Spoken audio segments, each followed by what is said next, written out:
السلام علیکم پیارے مسلم بہن بھائیوں، آپ کو مسلم وائس ٹیم کی طرف سے خوش آمدید کہتے ہیں۔ ہماری ٹیم لا رہی ہے آپ کے لیے اسلامی سوال و جواب روزانہ کی بنیاد پر۔ اب چلتے ہیں چینل کی طرف۔ سوال: نابیناؤں کی آنکھیں دوبارہ روشن کر دیتے تھے اور کوڑیوں کے جسم پر ہاتھ پھیرتے وہ تندرست ہو جاتا تھا۔ یہ دو معجزے اللہ پاک نے اپنے کس نبی کو عطا فرمائے تھے؟ جواب: حضرت عیسیٰ علیہ السلام کو۔ سوال: حضرت لوط علیہ السلام کی پرورش کس نے کی تھی؟ جواب: حضرت ابراہیم علیہ السلام نے۔ سوال: حشر کے دن حضور صلی اللہ علیہ وآلہ وسلم کے بعد سب سے پہلے کون دوبارہ اٹھے گا؟ جواب: حضرت ابوبکر صدیق رضی اللہ عنہ۔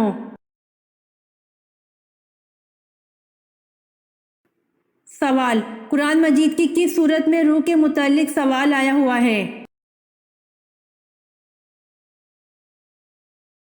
جواب: سورہ اسراء آیت نمبر 85۔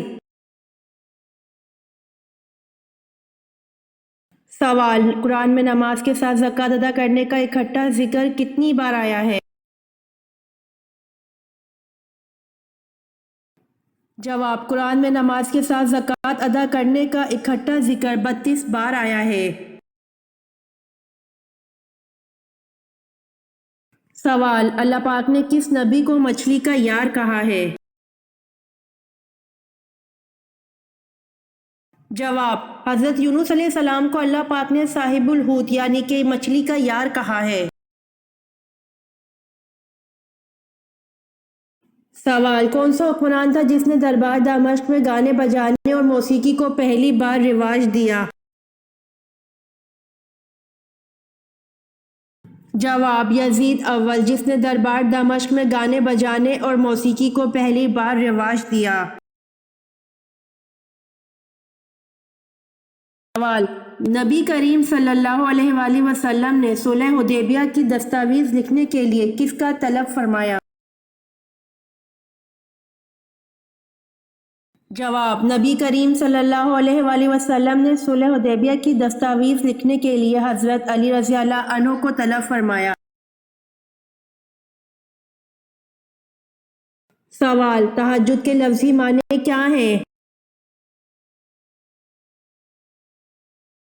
جواب: تہجد کے لفظی معنی نیند توڑ کر اٹھنا۔ سوال: جوانی میں سر کے بال سفید ہو جانا کس بات کی علامت ہے؟ جواب: جوانی میں سر کے بال سفید ہونے کی کئی وجوہات ہو سکتی ہیں۔ یہ اکثر جنیاتی عوامل، ماحولیاتی دباؤ، غذائیت کی کمی یا صحت کے مسائل کی علامت بھی ہو سکتے ہیں۔ اکثر لوگوں کے بالوں کا گرنا خاندانی مسئلہ بھی ہو سکتا ہے، لیکن کچھ لوگوں کا کہنا ہے کہ بالوں کا گرنا نظر بد اور جادو کی علامت بھی ہو سکتا ہے۔ اس لیے لہٰذا خود کو ہمیشہ دین کے قریب رکھیں اور اللہ سے دعا کریں۔ سوال: حضرت یونس علیہ السلام کی قوم کی توبہ کس دن قبول ہوئی تھی؟ جواب: حضرت یونس علیہ السلام کی قوم کی توبہ 10 محرم الحرام کو قبول ہوئی تھی۔ سوال: حضرت یحییٰ علیہ السلام کا دور کب سے کب تک کا ہے؟ جواب: حضرت یحییٰ علیہ السلام کا دور 1 عیسوی سے 30 عیسوی تک کا ہے۔ سوال: قرآن پاک کا نازل ہونے والا پہلا لفظ کون سا ہے؟ جواب: قرآن پاک کا سب سے پہلا لفظ اقرا نازل ہوا۔ یہ ویڈیو آپ کو کیسی لگی کمنٹ باکس میں ضرور بتائیں۔ روزانہ آنے والی ویڈیوز حاصل کرنے کے لیے مسلم وائس چینل کو سبسکرائب کر دیں۔